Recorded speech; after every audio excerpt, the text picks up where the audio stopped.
तो उपचुनाव की 7 सीटों के रुझान लगभग तय हो गए हैं। 7 उपचुनाव में बीजेपी ने 4 सीटों पर जीत दर्ज कर ली है, जिसमें हरियाणा के आदमपुर, यूपी के गोला गोकर्णनाथ, बिहार के गोपालगंज और ओडिशा के धामपुर सीट पर बीजेपी का कमल खिला है। वहीं देखिए 3 विधानसभा उपचुनावों में आरजेडी, शिवसेना और तेलंगाना में टीआरएस ने बाजी मारी है।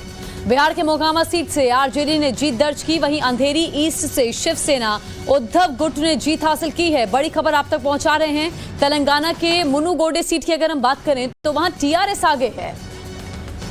तो यूपी, हरियाणा, ओडिशा में बीजेपी का डंका। उपचुनाव में बीजेपी की जीत हुई है। नीतीश लालू के गठबंधन पर बीजेपी की जीत भारी। आदमपुर, गोला गोकर्णनाथ पर बीजेपी की जीत। ये 2 तस्वीरें हम आपको दिखा रहे हैं किस तरह भारतीय जनता पार्टी के कार्यकर्ता, प्रत्याशी खुशी में डूबे हैं इस जीत के बाद। बिहार में विधानसभा उपचुनाव के नतीजे स्पष्ट हो गए हैं। मोकामा में देखिए अनंत सिंह का जलवा बरकरार रहा, तो वहीं गोपालगंज में बीजेपी कायम रही। मोकामा में अनंत सिंह की पत्नी नीलम देवी ने जीत हासिल कर परचम लहराया है। वहीं गोपालगंज की बात करें तो वहां भी बीजेपी प्रत्याशी कुसुम देवी अपने पति की सीट बचाने में कामयाब रही। गोपालगंज में जीत का पता लगते ही बीजेपी समर्थकों ने नारेबाजी करते हुए पटाखे फोड़कर जश्न मनाया। तस्वीरें लगातार आप देख रहे हैं। इस बाय इलेक्शन के नतीजों को लेकर बीजेपी नेता शाहनवाज हुसैन ने बिहार की महागठबंधन सरकार पर निशाना साधा है।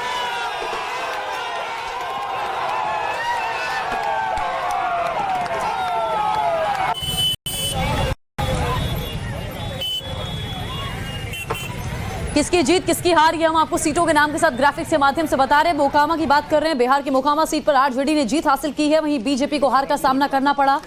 गोपालगंज में बीजेपी जीती है, वहीं आरजेडी वहां से हारी है। 1-1 के बराबर बिहार में मुकाबला रहा। और ऐसे में देखिए जश्न की तस्वीरें भी सामने आ रही हैं। पटाखे फोड़े गए हैं, जश्न मनाया गया है। भारतीय जनता पार्टी के दफ्तर की बाहर की तस्वीर हम आपको दिखा रहे हैं। और इन उपचुनावों के नतीजों को लेकर बीजेपी के नेता शाहनवाज हुसैन ने भी बिहार की महागठबंधन सरकार पर निशाना साधा है। क्या कहा आपको सुनाते हैं। देखिए, जदयू बीजेपी से अलग हुआ, आरजेडी के साथ गया, महागठबंधन बनाया, फिर भी गोपालगंज में भारतीय जनता पार्टी को ये लोग हरा नहीं पाए और भारतीय जनता पार्टी का कमल वहां खिला है। और ये साफ संदेश है कि जदयू राजद मिलकर भी भारतीय जनता पार्टी को नहीं हरा सकते। जहां तक मोकामा का संदेश है, मोकामा में तो छोटे सरकार लड़ते हैं जिनको अनंत सिंह जी को कहा जाता है, और वहां भी आरजेडी और जेडीयू महागठबंधन मिलकर लड़े, फिर भी उनका मार्जिन घट गया और वहां भी भारतीय जनता पार्टी ने बहुत ताकत से लड़ाई लड़ी।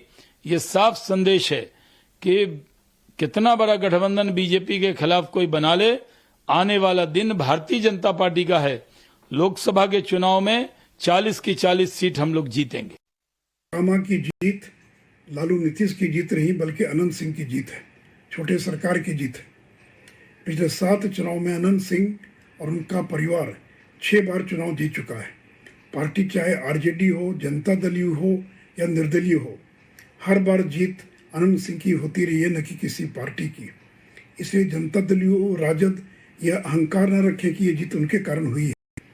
और बीजेपी पहली बार चुनाव लड़ रही थी और तब 62,000 वोट बीजेपी लाने में सफल हुई है। पिछले बार जब अनंत सिंह चुनाव लड़ रहे थे राजद से, तो उन्होंने नीतीश कुमार के उम्मीदवार को 35,000 वोटों से हराया था। और इस बार जीत का अंतर केवल 16,000 वोट ही रह गए हैं। और इसलिए मोकामा क्षेत्र के चाहे वो ईबीसी मतदाता हो या लव कुश हो, इन लोगों ने एकमुश्त होकर भाजपा गठबंधन को वोट देने का काम किया है।